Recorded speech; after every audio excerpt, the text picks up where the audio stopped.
पिता के घर पे, तो आपका क्या कहना है और विजिट का उद्देश्य क्या है? देखिए, दीक्षा को जिन हालातों में सुसाइड करना पड़ा, मेरी दीक्षा के पिताजी से बात हुई है और जो आरोप है बेहद गंभीर है कि आज के टाइम में जब सरकार ये बातें करती है कि हमने सभी लड़कियों की शिक्षा फ्री कर दी है, उस जमाने में भी, इतने अपडेटेड जमाने में भी बच्ची को केवल फीस के लिए परीक्षा देने से रोक देना बहुत ही ज्यादा निंदनीय, दुखद है। और हालात इस तरह के पैदा कर दिए गए कि बच्ची को सुसाइड करना पड़ा। पिता के आरोप एज पर एफआईआर वर्जन ये भी है कि बच्ची के ऊपर गलत काम करने के लिए दबाव बनाया गया और इसमें स्कूल की प्रिंसिपल और मैनेजमेंट के जो जिम्मेदार लोग हैं वो शामिल हैं।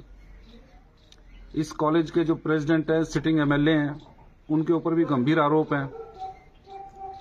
Being president of sad college, वो अपनी जिम्मेदारियों से भाग नहीं सकते, इन्वेस्टिगेशन के दायरे में आने चाहिए। लेकिन मुझे नहीं लगता कि अभी तक जांच एजेंसी ने उनसे कोई पूछताछ की है। और इस मामले की जो जांच है वो हरियाणा पुलिस के जिस अधिकारी के पास है, उस अधिकारी का जो रिकॉर्ड है वो SC/ST एक्ट से जुड़े मामलों में या दलित अत्याचार से जुड़े मामलों में उसका रिकॉर्ड टेंटेड रहा है।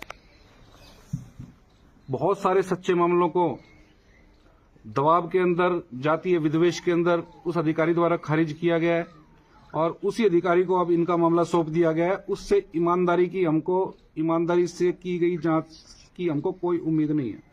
तो पहली मांग तो हमारी ये है कि इस मामले की जांच किसी महिला IPS अधिकारी की हेड में गठित की गई स्पेशल इन्वेस्टिगेटिंग टीम से कराई जाए। दूसरा, जांच का दायरा बढ़ाया जाए। जिन भी लोगों के ऊपर आरोप है, जो भी इन्वेस्टिगेशन के दायरे में आ रहे हैं, चाहे वो सिटिंग MLA आ रहे हैं, चाहे स्कूल कॉलेज मैनेजमेंट के कितने भी बड़े पदों पर लोग बैठे हुए हैं, उन सबको जांच के दायरे में लिया जाना चाहिए और उनसे सख्त इंटेरोगेशन होनी चाहिए। तीसरी बात मेरी ये है कि अभी हरियाणा सरकार ने एक सर्कुलर जारी किया था। उस सर्कुलर में ये कहा गया था चीफ सेक्रेटरी महोदय की तरफ से कि किसी भी बच्ची को या किसी भी छात्र को केवल इसलिए पेपर देने से नहीं रोका जाएगा कि उसकी फीस पेंडिंग है। और इस बारे में सभी जिला शिक्षा अधिकारियों को भी आदेश जारी किए गए थे। इस सब के बावजूद हरियाणा सरकार के आदेशों की धज्जियां उड़ाई गई और फीस के लिए बच्ची को पेपर देने से रोका गया, जिसकी वजह से प्रशासन, जो कॉलेज प्रशासन है, उसने बच्ची को धमकाया या गलत तरीके जो उस पर एलिगेशन लगाए गए हैं स्कूल प्रशासन पे कि उसको गलत काम के लिए उकसाया गया, गलत काम के लिए उस पर दबाव बनाया गया, जिसकी वजह से बच्ची को सुसाइड करना पड़ा। तो एक तरफ तो सरकार कह रही है कि बेटी पढ़ाओ और बेटी बचाओ और बेटी से फीस नहीं ली जाएगी और फीस के बिना किसी बच्ची या बच्चे को, स्टूडेंट को पेपर देने से नहीं रोका जाएगा। यहाँ तो पेपर से भी रोका जा रहा है और रोकने की बात तो दूर, उन बच्चों को जान भी गंवानी पड़ रही है। और सबसे चौथी और महत्वपूर्ण बात, यहाँ के जो स्थानीय खाप पंचायत हैं वो इस मामले को जिस तरह से जातीय रंग देने का कोशिश कर रहे हैं वो बिल्कुल गलत है।